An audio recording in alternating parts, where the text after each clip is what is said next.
السلام عليكم ورحمة الله وبركاته. எல்லா குர்ஆன் மூடுங்க. இன்னைக்கு ஒரு ஹதீஸ் ஒன்று சொல்கிறேன் கேளுங்க. பிஸ்மில்லா.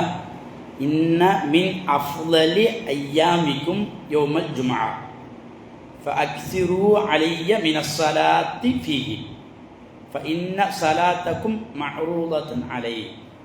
ரசூலுல்லாஹி ஸல்லல்லாஹு அலைஹி வஸல்லம் சொல்கிறாங்க, உங்களுடைய நாட்களிலேயே மிகச் சிறந்த நாட்களில் ஒன்று வெள்ளிக்கிழமை.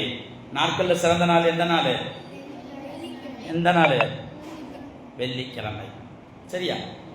அதே மாதிரி எனவே அந்நாளில் என் மீது அதிகம் ஸலவாத் சொல்லுங்கள். அந்நாளில் என் மீது அதிகம் ஸலவாத் சொல்லுங்கள். அப்படி சொல்றதுனால என்ன ஆகும்? ஏனெனில் நீங்கள் கூறும் ஸலவாத் எனக்கு எடுத்து காட்டப்படுகிறது. நீங்கள் கூறும் ஸலவாத் எடுத்து காட்டப்படுகிறது அப்படின்னு ரசூலுல்லாஹி ஸல்லல்லாஹு அலைஹி சொல்றாங்க. ஸோ நம்ம ரசூலுல்லாஹ் மீது என்ன செய்யணும்? அதிகம் ஸலவாத் சொல்லணும். அப்படி சொல்றதுனால என்ன நடக்கும் அப்படின்னா, இந்த ஊரில் திருப்பூர் மாவட்டம் உடுமல்பேட்டையில் உள்ள அப்துல்லா பின் அல்பார்க் மதர்சால இந்த ஆசிக் சமீன் ஒரு தடவை ஸலவாத் சொன்னாரு அப்படின்னு அல்லாஹ் யார்கிட்ட சொல்லுவான்? யார்கிட்ட சொல்லுவான்? முஹம்மது நபி ஸல்லல்லாஹு அலைஹி வஸல்லம் அவங்கள்ட்ட சொல்லுவான். இந்த மாதிரி நம்மளை பற்றி சொல்லணுமா சொல்லக்கூடாதா? உங்கள் பேர்லாம் ரசூலுல்லாஹ் சொல்லணுமா? யாருக்கெல்லாம் சொல்லணும்னு ஆசை இருக்கு? கை தூக்குங்க. மாஷா அல்லாஹ். ஸோ அப்படின்னா ஸலவாத் சொன்னா தானே சொல்ல முடியும். சொல்லுவீங்களா? இன்ஷா அல்லாஹ் சொல்லுவோமா? ஒரு தடவை நம்ம கல்லூரியில் இருக்கக்கூடிய எல்லாரும் ஒரு தடவை சொல்லுவோம் இன்ஷா அல்லாஹ்.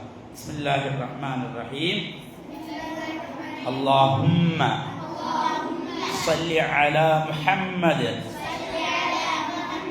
وعلى آل محمد كما صليت على إبراهيم وعلى آل إبراهيم إنك حميد مجيد. اللهم بارك على محمد وعلى آل محمد كما باركت على إبراهيم وعلى آل إبراهيم إنك حميد مجيد. இந்த மாதிரி ஸலவாத் நிறைய சொல்லணும். சொல்லுவீங்களா? இன்ஷா அல்லாஹ் சொல்லுவீங்களா? இன்ஷா அல்லாஹ். அஸ்ஸலாமு அலைக்கும்.